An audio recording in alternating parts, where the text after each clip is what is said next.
Okay, the time is now 12 o'clock noon, so we'll go ahead and get started. Again, today's webinar is Student Progress in Adult Education with Mark Beam and Randy Tiller, Mark Beam of RP Group and Randy Tillery of Wested. My name is Veronica Parker with AEBG TAP.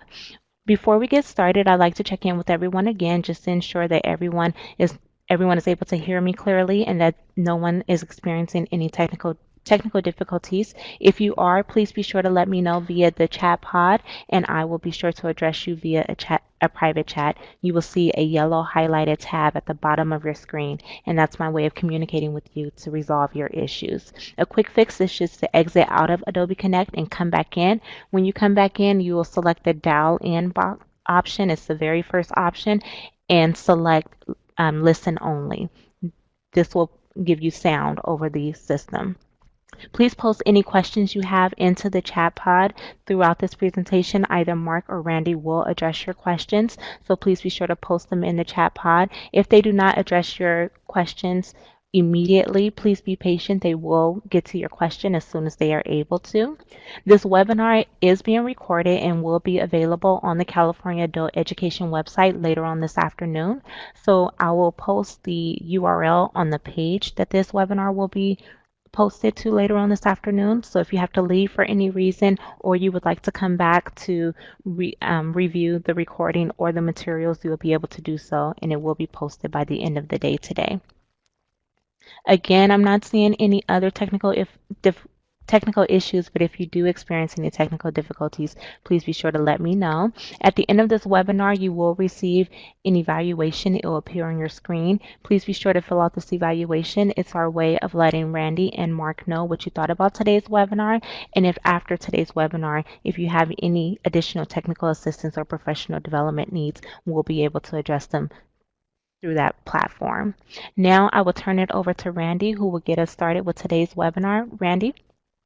Thank you, Veronica. I want to welcome everyone here today. 220 people registered for this webinar, so clearly this was a timely topic. So my name is Randy Tillery. I'm with Wested. I was formerly Senior Dean of Workforce and Economic Development at the Contra Costa Community College District. I'm very proud to be here today with Mark Beam from the RP Group. Mark and I are both working on the implementation of the Adult Education Launch Board tab. So when you see us reference things like the Data Element Dictionary for that tab and things like that, those are products that we are working on together. Mark actually is a researcher by trade. I'm a practitioner by trade. So we'll kind of be able to approach things from both directions on today's webinar. I'm going to get us started today. So let's go ahead and jump in.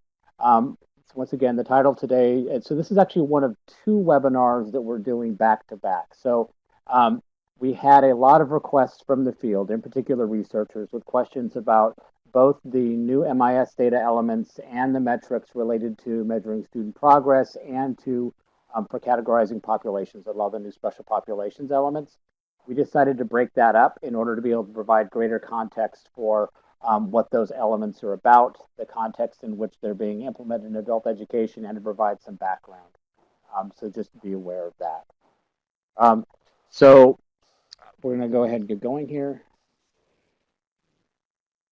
All right, so we're going to talk about four things today. We're going to talk about we're going to basically be addressing different kinds of student progress in the adult education program. If you hear me start saying AEP, that will be because the AEBG, Adult Education Block Grant Program, was renamed in the trailer bill this year, the Adult Education Program, because so many districts were claiming that no one would let them hire staff because it was just a grant. We'll be talking about measurable skills gains and educational functioning levels, or EFLs, as we often call them in the adult education program, including SA07, which is the new MIS element on EFL attainment. And then we're going to talk about two other categories of student progress metrics in AEP. One for workforce preparation milestones and then there's another one for occupational skills gains. And finally, we'll be talking about the two student transition metrics. We'll be spending the majority of our time really on this EFL question and the different ways to capture a student educational functioning level, because we have multiple ways to capture that in the data set for the Launch Board data tab. So once again, the audience is large, so we're going to do a fair amount of background information. Just I know some of the names I've seen pop up in the list. So we have practitioners, we have researchers, we have IT support people I've seen pop up. So we're going to try and be as comprehensive as we can. So it's not purely technical, and we're establishing context for why the data elements are constructed the way they are. So why are we doing this? Why is measuring student progress outside of completion of courses or completion of programs of study and certificates important? Well, part of that relates to sort of the context of adult education. Um, part of it is also Part of it is also because we're required on to report on student progress separate from completion for the adult education program to the legislature. And also, we owe a Title II, which is part of the Adult Education and Family Literacy Act and funds almost all of the K-12 adult schools and 20 community colleges in California. Also requires measuring educational functioning levels through pre and post testing as one of the ways of measuring progress for students. Um, Secondly, it's important to note, and I want people to be aware, if you've been hearing about the simplified metrics that Vice Chancellor Porjani has been leading, um, most or a great number of the adult education metrics that will be displayed on the adult education tab have also been folded into the simplified metrics formula, specifically to focus on what happens to non-credit and adult education students in the community colleges. So it's not an issue that's restricted just to AEP. It's actually what we've been pushing very hard to get the chancellor's office to acknowledge the importance of adult education and the importance of non-credit programs as part of adult education, as something the colleges need to be paying attention to.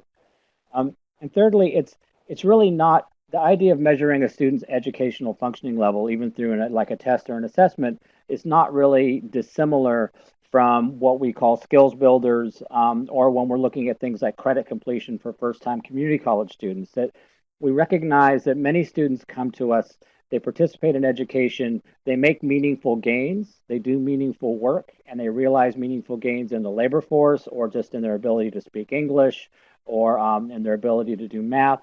And we need ways to account for those, as you know, both in terms of being able to say to the legislature, look, we are doing work, and just folks just don't want to stay long enough to complete something often, but they are realizing gains that are actually useful and important for them. So it both justifies the importance of our work, and it's a way of looking at who those students are and saying how can we do more.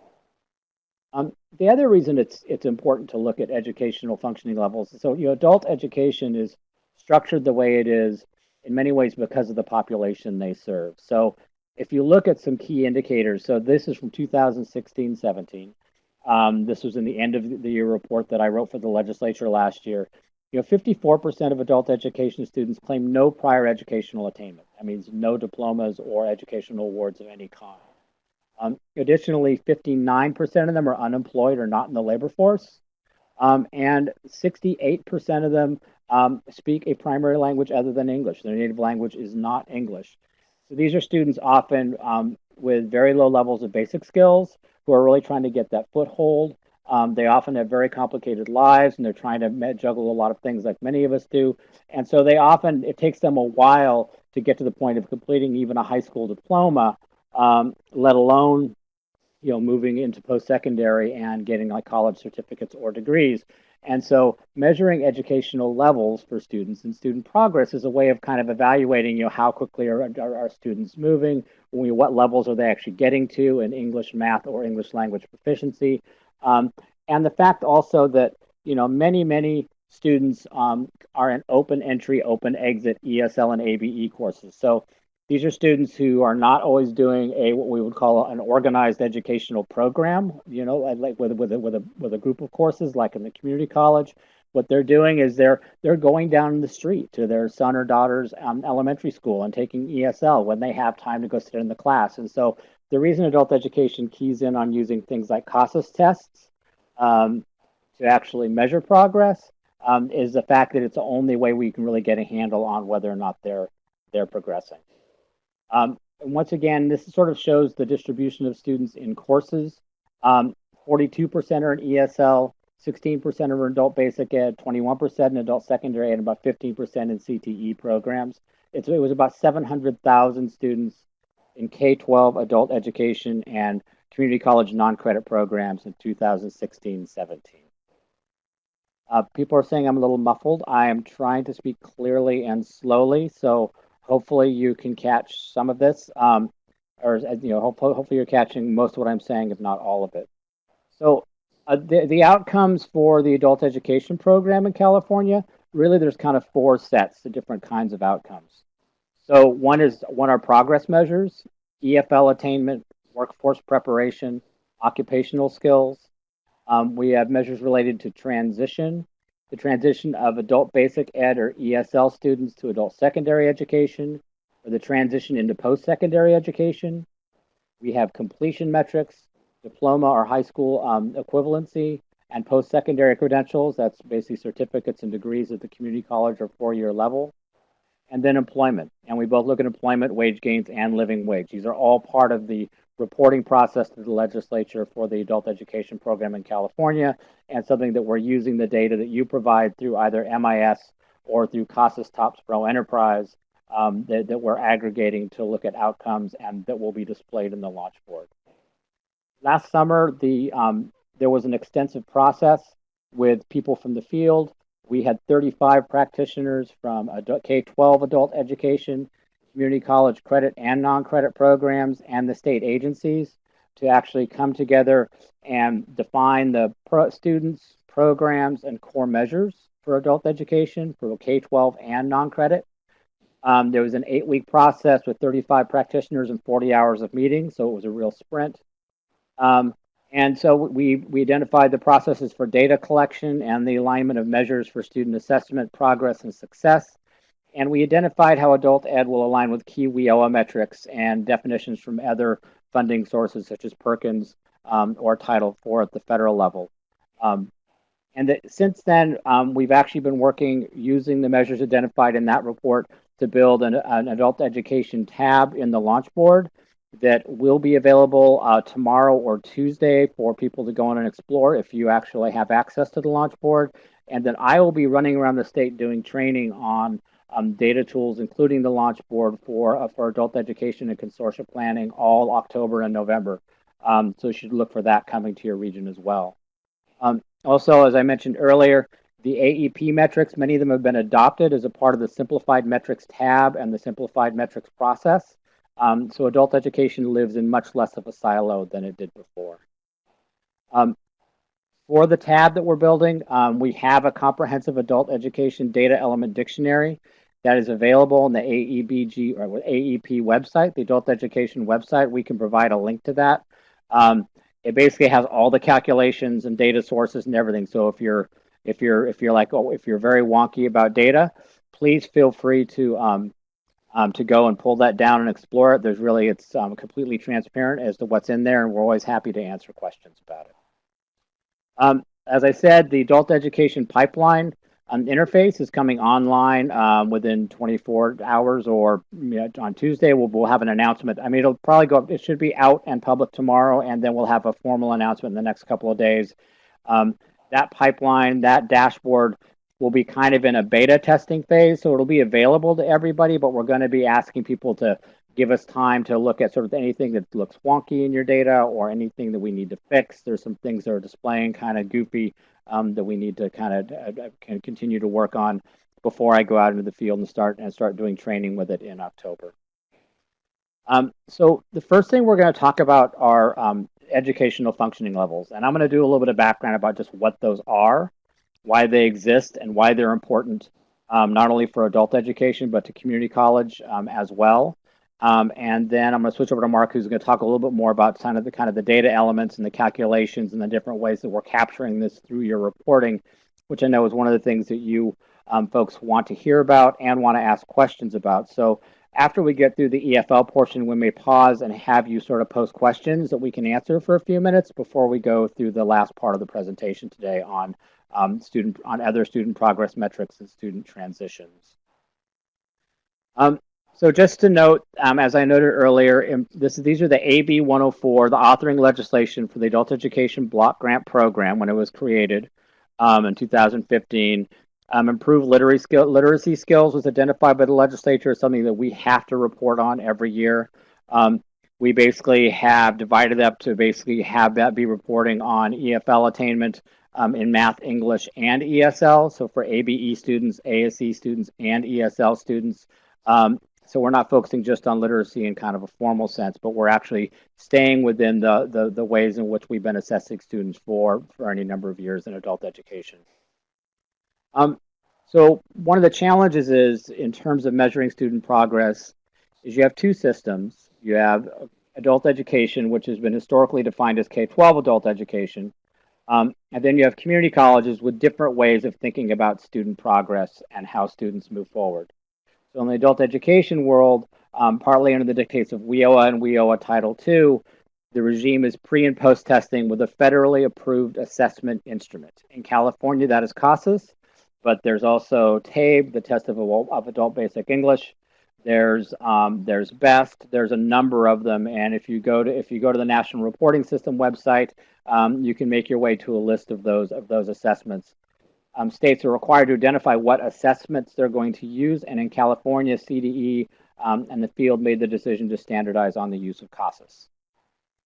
In community colleges, traditionally, student really progress is in basic skills is measured along the course sequence for courses below college level. So all the CB21 coded courses, basically I think up as far down as G up through A, and that CB21 is an MIS element. So you should be coding all of your basic skills courses in non-credit or in credit if they're below college level. And we're able to pull data related to that to see where students are at within the system. And that's a function of Title V and Ed Code in terms of how we do that work. Now, community college non-credit programs live in this kind of in-between place. Many of the largest community college non-credit programs in the state, places like Mount San Antonio, North Orange, San Diego, City College of San Francisco, they're parts of their colleges, and they are also receiving WIOA Title II funds for a lot of their ABE, ASE, and ESL programs.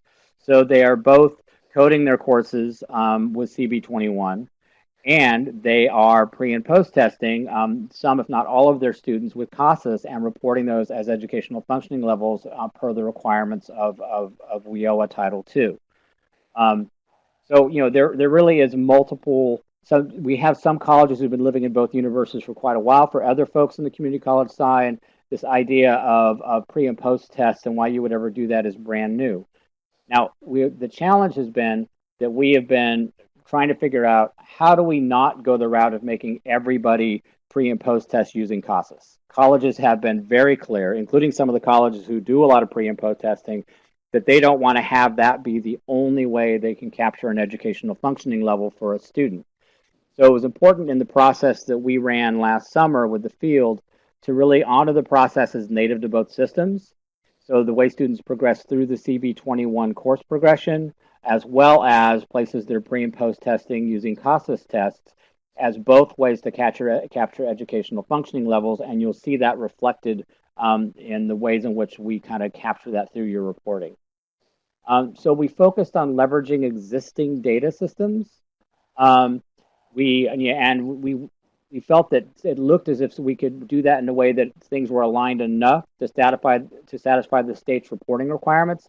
The state doesn't require the technical EFL attainment that the feds do, but they did want to know that we were aligning the way we were thinking about assessment between the systems enough so that we were reporting progress based on CB21 course progression, or we were capturing it via pre and post testing with CASAS, that we could report those as at least similar things that would really document student progress. The other thing is that it is really important to do this in a way that supports local accountability and planning. So we took a good look at CB21 in relationship to the educational functioning levels that I'll talk about in a moment, and had conversations with practitioners in the last year about how those align or don't align to each other to help them have conversations about placement. When would a student transition? What would effective transition look like? And in the end, from the reporting side, we identified that there was no one uniform way to capture this for the entire kind of combined systems. We had to have multiple methods to do it, and we'll identify those in a few minutes. So now I'm going to talk a little about WIOA measurable skills gains and in relationship to EFLs. And I'm doing this because it's important when you're trying to understand why adult education is organized the way it is to understand the way WIOA is. That adult education at the federal level is considered part of the Workforce Innovation and Opportunity Act and operates under guidelines for WIOA Title II, which is the Adult Education and Family Literacy Act. So, and the WIOA measurable skills gains actually were an important part of the process we had last summer in terms of identifying how we can both look at kind of math and English and ESL competency gains, as well as occupational skills gains, and how we are capturing things like high school diplomas, which are part of the measurable skills gains. Under WIOA, you have a number of primary indicators of performance. If you work in the Title I world, you're familiar with these: employment and earnings, credential attainment. There's one for effectiveness in serving employers, but it's the measurable skills gains that we're really focusing on today, which gives you multiple ways to actually identify and capture an outcome for a student without them having to complete a credential or track them into the workforce. And for adult education, and I would say probably for colleges as well, being able to look at these and capture them is very, very important in terms of measuring our own effectiveness. So the measurable skills gains, there's 5 of them. Um, there we in adult education and in the adult education tab, we're capturing 4 of them. We're capturing everything except the secondary post-secondary transcript, number 3. But the 2, 4, and 5, which are progress towards established milestones, such as completion of an OJT or 1 year of apprenticeship program or similar milestones, and the passage of a knowledge-based exam for a particular occupation or progress attaining skills, are captured in a metric we call the occupational skills gain. We'll talk about it in a little bit. Um, and then we do capture diploma attainment. We sort of capture this more as a completion metric, but it is a measurable skills gain under WIOA. And then finally, and last but not least, you have the EFLs, the educational functioning level of a participant who's receiving instruction below the post-secondary education level. For WIOA programs, you can report any one of these as a skills gain for a participant. We actually have reporting on multiple ones of these in order to be able to kind of provide a better data set for evaluating how effective we're being with our students. The WIOA Title II reporting is governed by the National Reporting Service. It's within this National Reporting System for Adult Education and WIOA Title II, once again, the Adult Education Family Literacy Act. All agencies receiving WIOA Title II funds report to the state, who then reports to the federal government according to the rules in this booklet that you see right here. Almost all of the K-12 adult ed programs, and I believe at least 20 of the college non-credit programs, receive WIOA Title II funding. And it includes the educational levels and the descriptors for English, math, and ESL for 6 levels of attainment in each one of those areas. And those are the educational functioning levels, the EFLs. It also identifies what corresponds to adult basic ed and adult secondary ed, so it's not divided into primary school and a secondary school. It's basically a continuum, but at some point you switch over into what are considered to be adult secondary skills. And at the back end, it's the Department of Education's Office of Career Technical and Adult Education and Career Readiness, well, that's OCTE, who has the CCR indicators and standards, and all of the EFLs are basically aligned to the college and career readiness standards with the Department of Education. In California, it's administered by the California Department of Education, and the funding is distributed through a pay point system. What that means is every time a student attains a new EFL or a new level, the provider gets paid based on that. So it's a pay for performance model, which on the college side we're now becoming increasingly used to as well. There are 6 levels in math, English, and ESL. We're not going to go in depth on what these are. I'm just sort of letting you know that this is sort of what we're measuring. So if a student goes from, in English, from beginning literacy to beginning basic, that's an EFL attainment.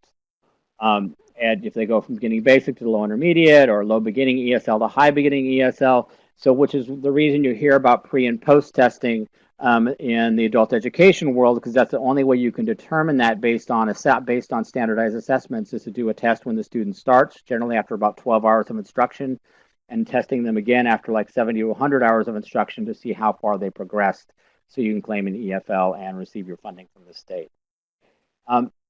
if you look at it, compared to CB21, so the NFL, the EFLs have 6 levels in English, math, and ESL. It actually does not correspond badly to course levels for CB21. So one of the things we did as part of last summer's process is last fall we convened English, math, and ESL practitioners from colleges and adult schools and began working on crosswalks related to this.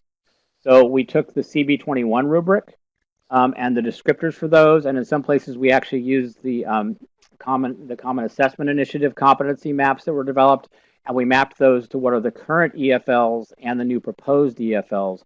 One of the things to know about in the adult education universe is that the National Reporting System and the Department of Education have revised all of the descriptors upwards. So what that meant is when we looked at the new EFL levels, someone doing advanced ESL seemed much more likely to be able to then transition into transfer level English at a college level than they would have under the old EFLs. And we did this for math, English, and ESL. So the assessment of EFLs and skills gains for Title II, it's pre and post testing using standardized instruments. Generally, pre-testing occurs at about 12 instructional contact hours. There's this sort of dividing line, basically, because people can just sort of show up to courses whenever they want to, and you collect their information. But at about 12 hours, you begin counting them as a participant. So they show up in the denominator at 12 hours as a participant, which is when whatever they attain after that point counts. The EFLs are determined by cut scores. Every testing provider has their own set of cut scores in terms of what corresponds to each of these EFL levels. So in California, everything is CASAS. There are other providers out there, TABE and BEST. And I think there are some colleges looking at some of these other assessments. And so the SAO7 element that Mark will talk about in a few minutes has basically been designed to help folks use other assessments and with the cut scores for actually identifying EFL attainment through MIS.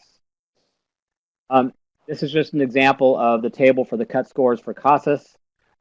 We can distribute this. I've talked to Neil about maybe creating a resource page where people can find information about assessments and about the cut scores for the EFLs related to those if your college is interested in using one.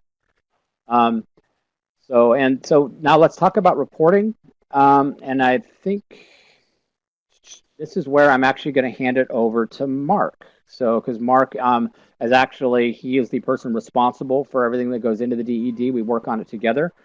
So he is better positioned to talk about both the data metric and the different ways of reporting.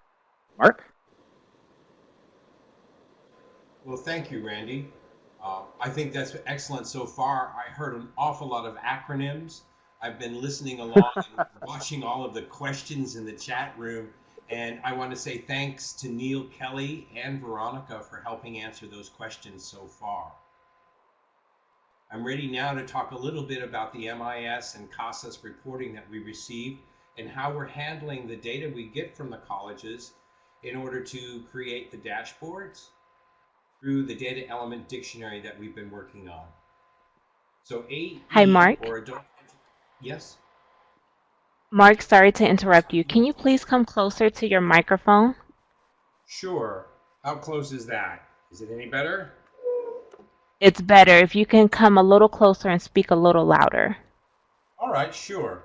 I sometimes shout at the thing because I think I'm trying to get heard all the way down to San Diego. So, yes, I'll start over with Adult Education Metric 401, which is one of our ways to show students have improved educational functioning levels. Is the sound coming through better now? All right, not really.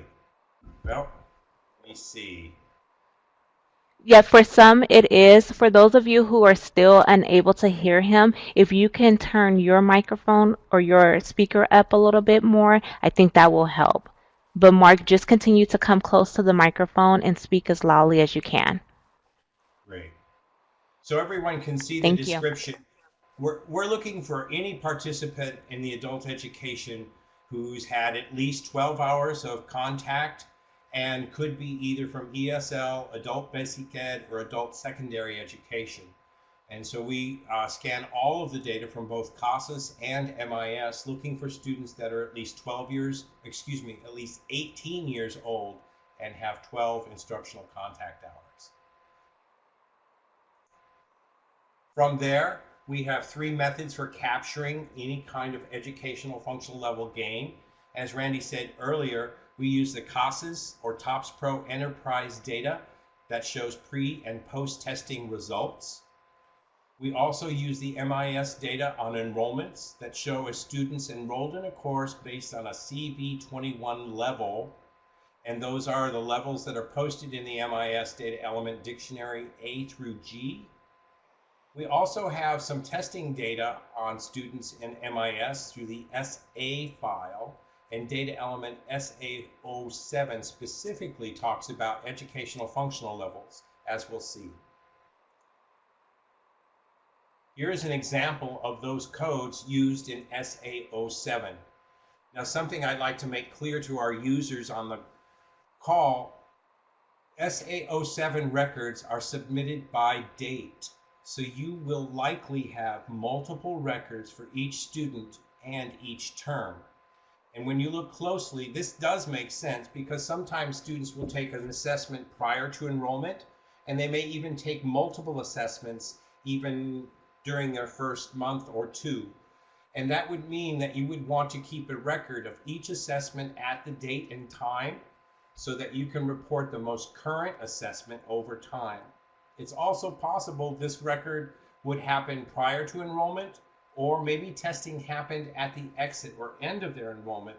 And so you want to make sure that your student information system is able to capture the testing data that you're using on your campus.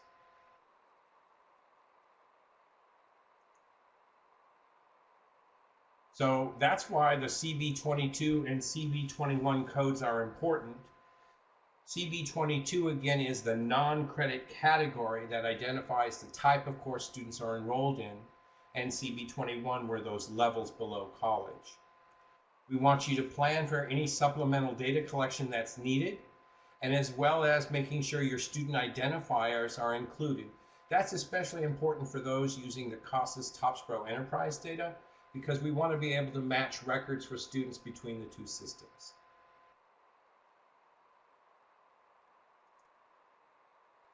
So I think we want to take just a brief pause here to maybe go up through some of the questions.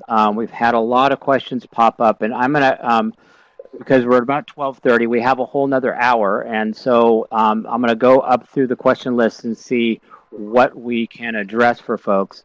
I saw Kim Shank had a question about using CASAS for placement. CASAS is an approved test for placement, but I'm not sure which one. I do think that there's an open question related to AB 705 implementation and the status of all placement tests, even for multiple measures, and that is kind of shifting sands right now. I will say that question has not been taken up. That question is just now being taken up by the AB 705 working groups. Kathy Booth sits on the main working group, and I sit on the ESL working group, and we're asking exactly that question. What would multiple measures be? If you're talking about something like guided self-placement, what role does something like CASAS play in that? So that is something we don't have a definite answer on, but it is on the radar of people. I am going back up questions here. Have we the federally approved assessment tool for progress on our website? We have that. Okay, so Neil addressed that question.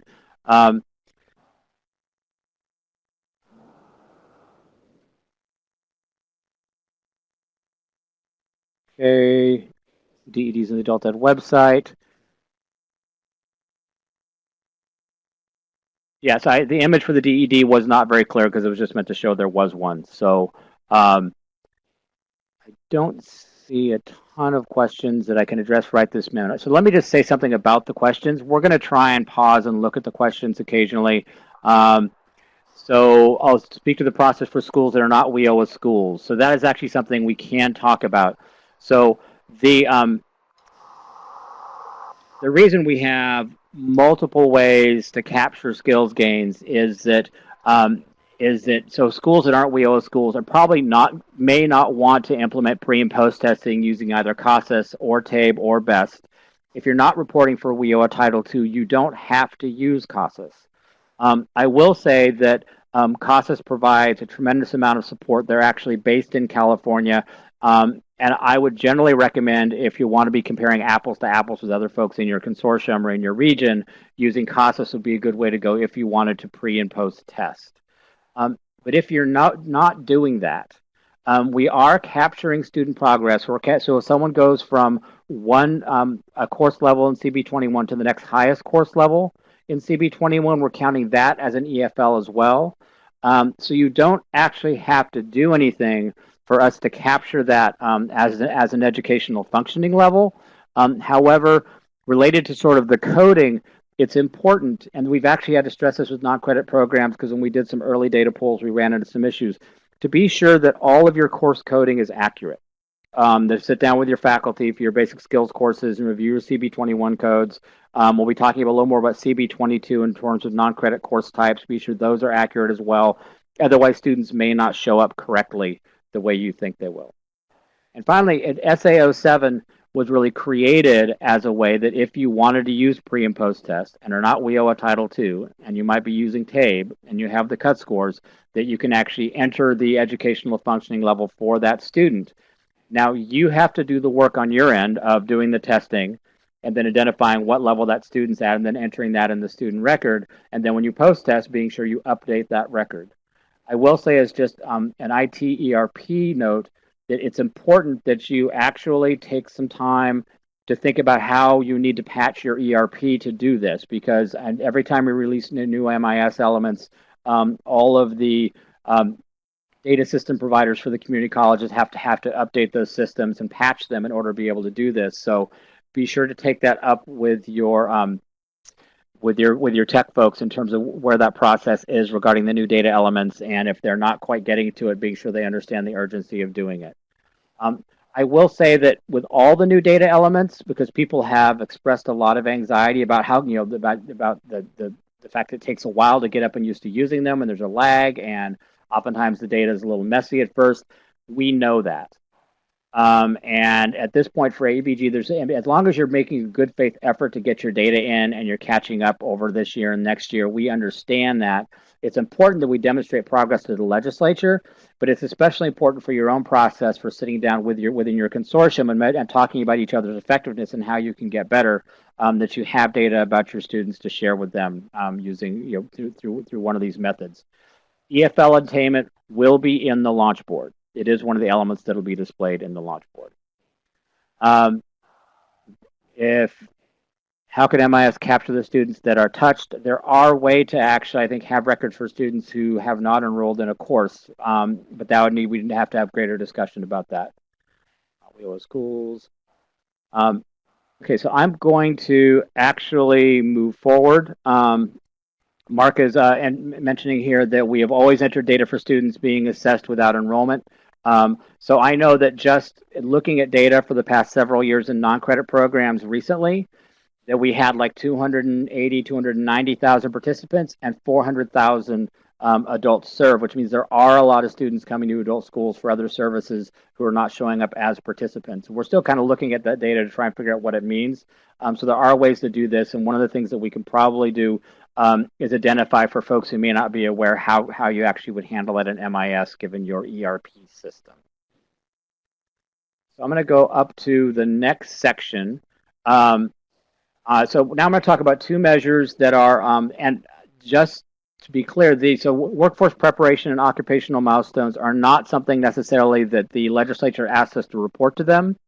These are things that were identified by the field as being very important, that colleges and adult education practitioners said, we need to know more about what are we doing for students for workforce preparation. Now, workforce preparation is the sort of umbrella term for a lot of things that some people call work readiness, some people call soft skills, some people call 21st century skills, that we're trying to adopt the WIOA term for that so we don't get caught in this linguistic mess about what's called what. And I'll show you a draft definition that we're working on currently with the field.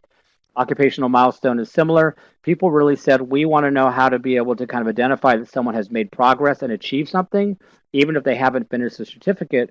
because the same thing happens in adult schools that happens in colleges, which is the reason we created skills builders. People show up, get some skills, and they go turn that into work. And so we needed ways to kind of identify milestones that people might achieve. Now, these are both kind of exploratory. We're collecting data on them. We're trying to share information with the field about how different way about ways to capture this. So you're not going to get dinged for trying to report this right. So you don't make yourself crazy about it, but it's important that we do this work because the field has identified that these are things we want to know a lot more about. So let's talk about workforce preparation. Um, the metric is AE405, completed a workforce preparation milestone. This is in the launch board for this year, and it will continue to be in there. So it's all participants who completed a workforce preparation course or completed a workforce preparation milestone in the selected year. So someone may be in a CTE program and they may have definite skills and they're related to workforce preparation that are assessed by an instructor. We want people to have the ability to actually report that as well. Um, the population for that is our participants. That means someone with 12 or more instructional contact hours in K-12 adult or non-credit. They have to be over 18, and they have to be enrolled in a workforce preparation or a CTE course. And this is just telling you what the denominator is. So if you have a student in an English course and you want to decide if you want to try and report a workforce preparation milestone, that would not be the place to try and do it, which you can't really do in MIS, but you can do in TOPS Pro Enterprise. There's a draft definition that we're working with. This is not guidance. I'm saying this for Neil's benefit because I know he's on the call. We've been working on this for the past few weeks. Practitioners have said they really want to track the workforce preparation milestone, but they also want more information about what it is. It's not just an interview skills like module on Saturday morning. It's not job search assistance. It's a set of foundational skills about being able to function in the workforce effectively. And this is sort of the actual WIOA definition that I have here that we're using as an umbrella to the field. This aligns to frameworks that are going on currently, like the California New World of Work framework, the Department of Education's Employability Skills Framework, and the Partnership for 21st Century Skills. The important thing to understand is it's not just like, oh yeah, we're doing a little of this on the side in the CTE program. It should be some kind of clearly defined module with an instructor assessing competencies related to these. A lot of these are behavioral competencies. So that means is you need to be working with instructors about how this is embedded in pedagogy and how they're assessing it through observation and not just through some kind of knowledge-based exam. There are methods. And so I'm going to back up just a second to talk about TOPS Pro and MIS. One of the things that the launch board does is we collect records through CASAS, TOPS Pro Enterprise, for everyone in a K-12 adult education program and from community college non-credit programs who get WIOA Title II. But we also capture data on every non-credit student in the state of California through MIS, and then we match those data sets. So if a student started in adult education and they transition they show up at the community college and they're in a program of study there, we capture that as a post-secondary transition. So these data sets are not just data sets that are aggregated separately and then thrown together. We actually have metrics where a student could start either in non-credit or K-12 adult, transition to a CTE program at the adult school and have that count for something, or transition from the adult school to community college, or from non-credit to community college credit, and those all show up as transitions. Seems to be working pretty well. People will tell me a lot more about how well it's working when they see their data downstream. So the next metric I'm going to talk about just a little bit. It's AE406, achievement of an occupational skills gain. I put in parentheses here developmental because we're really trying to figure out how to do this. When we looked at the 5 WIOA measurable skills gains, we said, how can we take the two, like number 4 and number 5? So if you look at training milestone, MSG4, passage of an exam, MSG5, these are the federal definitions and the federal language. MSG4 seems very clearly oriented towards a work-based learning or earn and learn experience, such as an OJT or an apprenticeship program. We have provided additional examples that say that could be a paid internship, maybe even an unpaid internship if it encompasses a certain number of hours. It could be potentially transition from a pre-apprenticeship program into apprenticeship.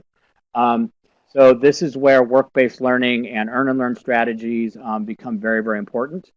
And then MSG5, successful passage of an exam required for a particular occupation or progress in attaining technical or occupational skills as evidenced by trade-related benchmarks such as knowledge-based exams. I'm going to do knowledge up front, the incredible difficulty of actually thinking about how you capture these things and report them, given the fact that occupational pathways all differ a lot from each other. So what you would count for medical assisting was probably different than what you would count for welding. But they all involve areas where you could say, here's a clump of knowledge that's important that is assessed by an instructor that we could say they have mastered that. And so it's the opportunity to be able to report those kinds of things. And this is very important to the field. I acknowledge it's complicated on the community college because we don't have an easy way to report that. We don't have any way to report some of that stuff in MIS. But so what you're going to see is the way in which we've kind of just tried to figure it out right now, given the way the data systems function. So examples for MSG4, so OJT, unpaid, paid or unpaid work experience, 1 year of apprenticeship, transition from pre-apprenticeship to apprenticeship.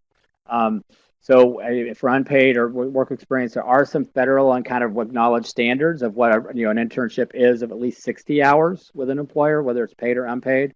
So this is just a way to provide guidance about the kinds of things you might want to report for that. And we have created a new work-based learning element for students where you could identify for that student, yes, they did this, and actually report it. It would require supplemental data collection on your end, which is why we mentioned that earlier. So just to be aware of that. And for the passage of the exam, we just threw some examples in here, like an exam demonstrating knowledge of medical terminology, ability to perform a specific type of weld assessed by an instructor, workforce preparation competencies through an exam or demonstration of skills observed and assessed by an instructor. We've had conversations with folks at CLASP who said, yes, something like OSHA would count for this, something like ServSafe could count for this. So if you're building non-credit courses aligned to those as part of CDCP, then those would count for this as well, and we would go ahead and pull those if they're coded correctly in CB22. So the methods for reporting this is where it gets acknowledgedly clunky. The TOPS Pro fields for reporting outcomes do not align completely to this. We've created sort of combinations of things that we think kind of work. That's all in the DED. We can put out more specific guidance that if you're using TOPS Pro and you're reporting outcomes in box 9 on the update record, here's sort of the combination of program enrollment and bubble in that sheet that we would actually pull that from. In MIS, we basically have said the completion of any non-credit course flagged as vocational or a non-credit workforce preparation course using CB22, or a student who is flagged for work-based learning status A. So this relates to the new work-based learning element. This is a student element. We've had conversations about whether we can make this a course or a section characteristic, which I would love to see. But if you look at A here, it's student participated in work-based learning, preparing the student for employment in a specific range of occupations such as internships, work experience, and capstone projects. So those are the two other student progress metrics aligned to the measurable skills gains. Mark, I've kind of blasted through that. Was there something you wanted to touch on here related to the elements? No, you've been doing great. I hope everyone can hear me still. We've been following along in the chat room, and Howard has a question that you might be able to answer regarding workforce prep milestone. Can you see that one, Randy? Mm-hmm. It's at the bottom of the chat. Yeah, so is this only for courses or CDCP certificates in workforce preparation, or do CTP courses and CDP certificates also qualify under the 10 identified non-credit? So for workforce preparation, you would want to code that course as workforce preparation using CB22, and which I think corresponds to the 10 program areas. So I think, Howard, we might have to have an offline conversation for me to understand. I think you're asking something that's a little more nuanced than I can address, unless, Mark, you have a clearer answer on that.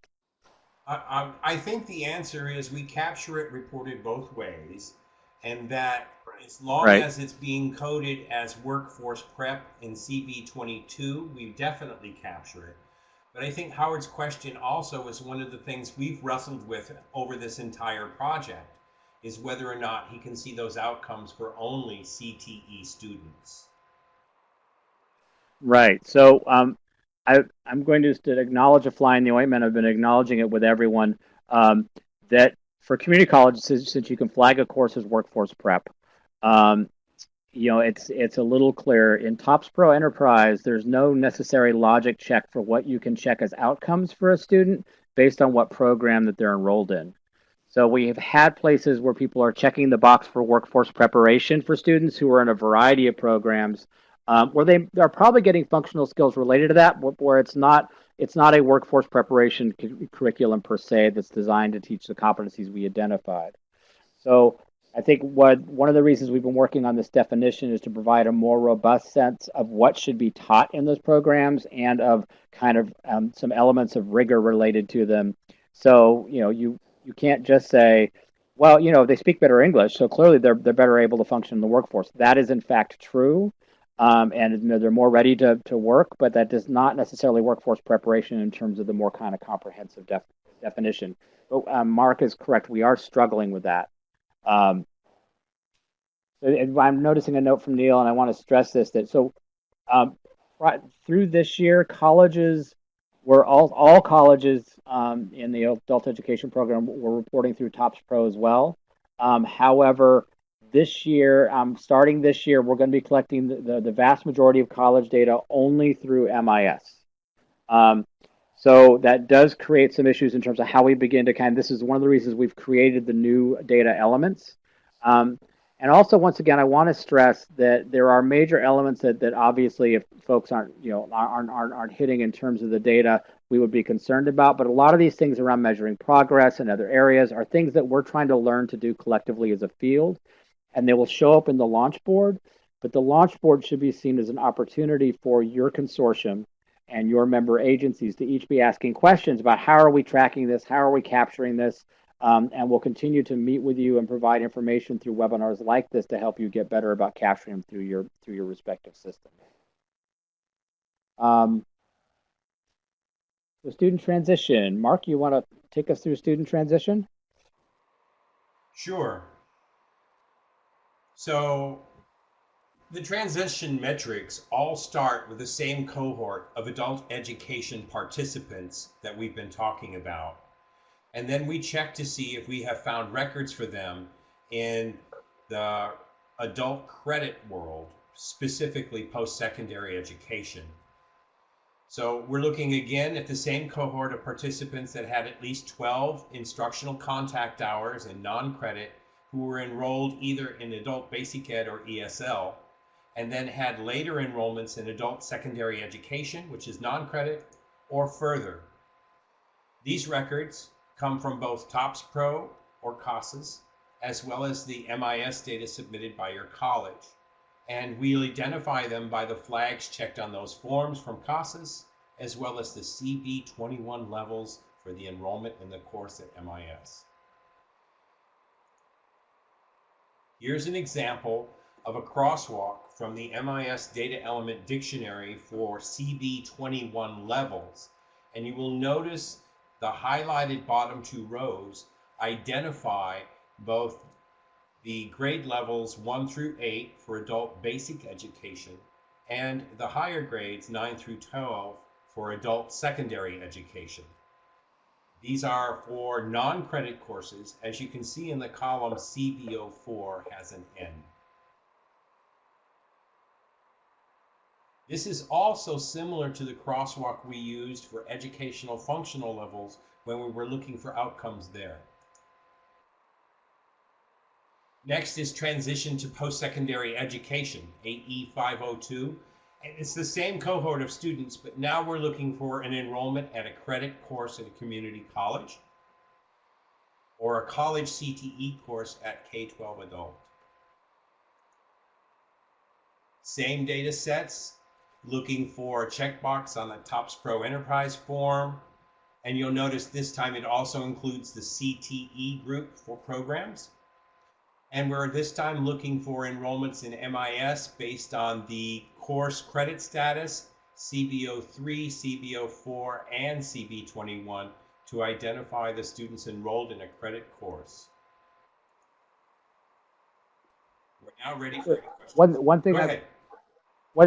one thing I want to follow up with there, and I'm actually going to go back for a second, is that post-secondary is quirky in when you look at college and adult education universes together. And that is because many adult schools are basically vocational post secondary institutions under Title IV with the ability to administer Pell Grants. And that in the eyes of the federal government, CTE programs, teaching occupational skills leading to employment, are generally considered post secondary programs. So if you go into WIOA and look at the guidance, there's a variety of kinds of institutions that aren't colleges in some cases who are teaching things that are considered post-secondary. So when we say transition to post-secondary, it could be transition from an ABE, ASE, or ESL program in non-credit or in an adult school into a CTE program in either an adult school or at a community college, or it could be any college credit non-developmental course. So it gets a little complicated, but it is a way of honoring the status and the ways in which these things are defined at the federal level. Now, we do have ways of then capturing students who just transition into credit coursework. And in the launch board, there's a metric for students who transitioned into and complete 6 units of credit coursework and their GPA once they actually make that transition. I will tell you that related to the transition elements, the way they're going to be displayed in the launch board is basically limited because we only have 1 year of K-12 adult education student level data. Because last year was the first year that everybody in AEBG used TOPS Pro. Everything prior to then in the adult education K-12 universe was only WIOA Title II enrollment, so we don't capture a lot of the programs. So when the second build of the launch board becomes online later this year, we will actually compare the 2016-17 student records to the 2017-18 student records and be able to identify students who transitioned. Um, Also, an interesting just note downstream, we will start getting quarterly data refreshes from CASAS and begin looking at the different uploads of data from the colleges to see if we can capture mid-year transitions downstream. That will not probably be in the second build, but the adult education folks in particular are used to seeing their data reflected back to them on a quarterly basis because they report quarterly for WIOA Title II. So we're looking at that as a design issue because we do have cases where a student might be adult basic education in the fall and adult secondary education in the spring. And why wouldn't you pick that up along the way? So. So based on that, we're just into the questions now. I'm going to go back up to where we were. Um, and I saw a question where people were asking if colleges were going to continue to use TOPS Pro reporting. Now, obviously, colleges could continue reporting through TOPS Pro if they wanted to do that. We're going to pull the primary data records for students if they're at a community college non-credit program through MIS. If you're reporting EFLs, like educational functioning levels, because you're doing CASAS testing and you'll report that through CASAS, that is fine, and we can capture that. That's one of the reasons we have multiple mechanisms for capturing educational functioning levels. So we capture those in all the ways possible, then we deduplicate as best we can with the students, so we're not getting duplicate counts. Um, but generally, from here on out, we're going to be using MIS and we're going to be refining MIS as the mechanism for capturing students and in particular for capturing transition into community college credit programs and for credential attainment.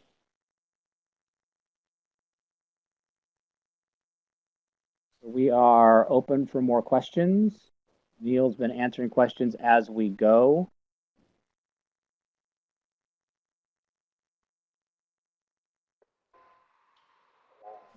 Yes. This might be a good time to plug our next webinar for September 6th. Yes. So as you mentioned So, earlier, go Mark. I know on our RP group listserv, there's been some great questions and some practices shared about how to collect new data elements for MIS. We'll be talking about those specifically on September 6th. You want to remind everybody about the time? I think it's at the same time, noon to 1:30. Um, so in specifically, we're going to be really addressing student characteristics data elements. So all the special populations, and then other student characteristics elements, like for things like pre-apprenticeship status, which is a student element as well. We'll be talking about those ways to capture them. Because the new special pops are based on WIOA definitions, we'll be providing, I would think we'll be providing those definitions and trying to answer questions about them. Mark will also be talking in that webinar. I'm just sort of thinking ahead, Mark, about some work that the RP group's going to take on to kind of standardize, to provide some guidance around the kinds of questions to ask and how to collect that data from students, which will come through some kind of supplemental mechanism and not through CCC Apply. So we'll be discussing those issues next week. Randy, there's a question from Greg Downey about slide number 7. He'd like to know if that N of 700,000 was unduplicated. Yeah, so the 700,000 number is an unduplicated count of adults served in adult education programs. That's both community college, non-credit, and K-12 adult. That is unduplicated. So when people ask you how many adult ed students there are, say 700,000. Now, that is based only on TOPS Pro enterprise counts for last year. When you look at your dashboard data, your launch board data, it's going to vary somewhat because we're using the MIS data because we're trying to norm to that data set so the colleges can use it for planning. Everyone has to create their 3-year plans this year. And since we're going to be pulling your data primarily from MIS, except for things like EFLs, it's important that you start working with that data for planning purposes.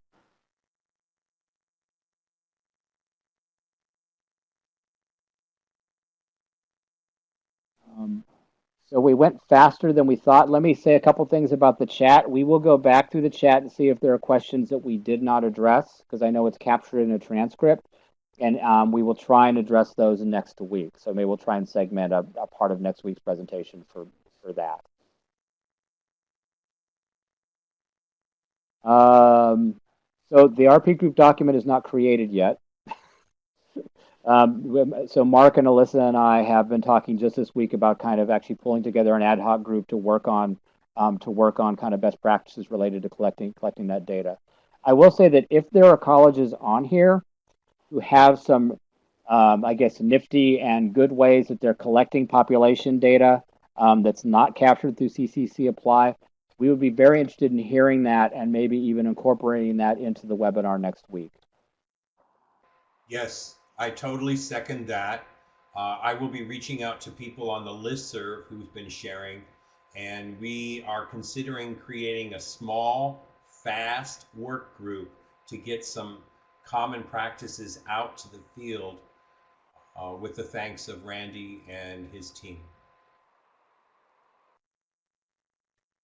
And so the other thing is to look for an announcement in coming days about the availability of the launch board for you to go on and look at your data. Once again, September will be kind of our beta testing month. And I'm just going to tell you that the idea of taking these two very enormous data sets and matching them and displaying the outcomes has been a pretty significant task. And so we anticipate that there's going to be some quirkiness. It does work. I've seen it. It's all put together and ready to go. And we'll be really looking to get feedback about what's not working, and getting ready to have those conversations about why. There was the exact same thing when the first launch board tabs went up originally. People were like, hold it, that's not my data. At which point we had a large conversation about how are you capturing that data? What is the coding for that data? Did we make a mistake in our coding? And so we'll be going through that process. The goal is to, when I hit the streets training on October 15th, all over the state, is to really kind of have been through that initial kind of beta process so I can really work with consortia about their planning needs. And since I have a second here to sort of kind of basically pump up the training, what we're going to be doing in those all-day training sessions, I'm doing at least one in each microregion, and in some cases two, is we will be working with teams from your consortium, looking at your community needs and customer segmentation data. So who lives in your community? There are likely customers. We'll be looking at LMI and supply and demand tools, and we'll be looking at your launch board data. And we'll be trying to connect those things together in ways that allow consortia to ask questions like, well, based on what we're seeing here, what are some key planning questions that we should take back to our consortium to sit down and talk about that could influence what our 3-year plan looks like? This is one of the sort of regional training offerings that we're doing this year to support the 3-year planning process. So look for an announcement about that as well. We're actually have everything almost scheduled, and we will have registration processes set up on the SCOE website probably within a few days for some of those. I think that's about it. Mark, anything else you'd like to share before we cut it? No, I'd just like to say it was great to see so many names on the list that I recognize, and that I appreciate everyone's time and concerns about this important data element change. We're going to have some really amazing numbers on the launch board to see for the first time. I'm kind of excited about it too. Neil, you'll have to tell us if this was the webinar record. All right, everybody. So we're going to go ahead and cut off then for today. Feel free, folks, I think generally know how to get a hold of me. So feel free to reach out by email if you have additional questions or things you want to share that would be helpful for next week's webinar. And we will see you next Thursday. All right, thank you both, Randy and Mark, for today's webinar, and thank you all for participating. I included the link to where the recording as well as the PowerPoint presentation will be housed once Randy and or Mark has had a chance to clean up the chat. That will be posted as well. So it may not go up today, but it will go up within the next week. I also posted the URL for the ABG tab registration site. The webinar for September 6th is on there, so please be sure to register for that webinar as well as other webinar offerings that we have coming up. I'm about to close the webinar, and when I do, the evaluation will appear on your screen. Please be sure to take 2 minutes to fill out this evaluation. It's very important for us to give Randy and Mark your feedback as well as to address any technical assistance or professional development needs you may have. Thank you all very much and have a great afternoon.